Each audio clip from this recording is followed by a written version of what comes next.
Team GB. You represented Team GB in bobsleigh. I did.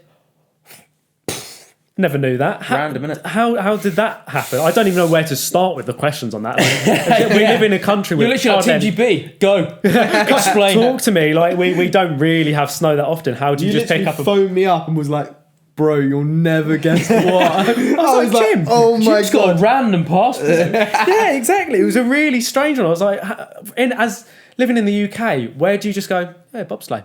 Yeah, bobsleigh. That's logical. Sounds like a great idea. Yeah, let's do that. So, kind of with my background being a sprinter, that's quite rare in the military, especially in the Royal Marines, because the Royal Marines are just like this collective of like endurance heroes.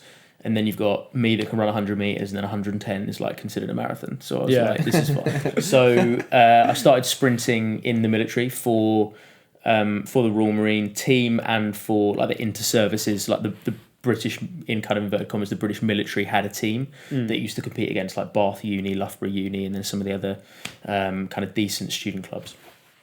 And my first 30 meters was pretty good. So kind of gun goes off out the blocks, and I was level with guys that were running about 10.4, 10.5 for 100 at about 30 meters. Right. And then I was way behind them when we got to the finish. So my start was pretty good. A couple of guys identified that. I was a bit bigger then than I am now as well. So they were like, you're a big sprinter that's very quick over 30 meters. So I had a couple of guys approach me, a couple of scouts for the military bobsleigh team. And they said, come along, do you fancy doing this?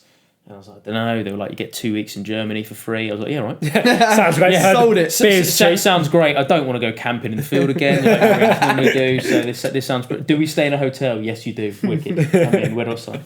So I did that, and then at the military competition, there were a couple of scouts for the GB team, and they suggested that I go to these open trials.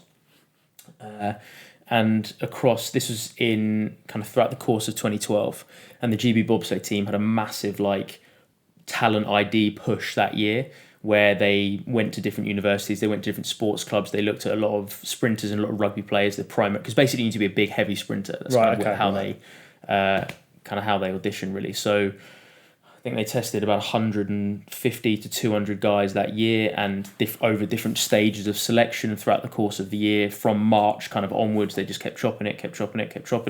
And then I think there was about, out of the 200, there were about 6 of us that made Team GB that year. Wow. That's incredible. It's so much. So it's cool, man. Yeah, so they paid for me to go around the world for free and sit in a metal tube for a bit and hopefully not crash and die. I mean, what speeds are you reaching when you're going down? So it depends on the track. Anywhere between kind of 75 and 90 miles an hour.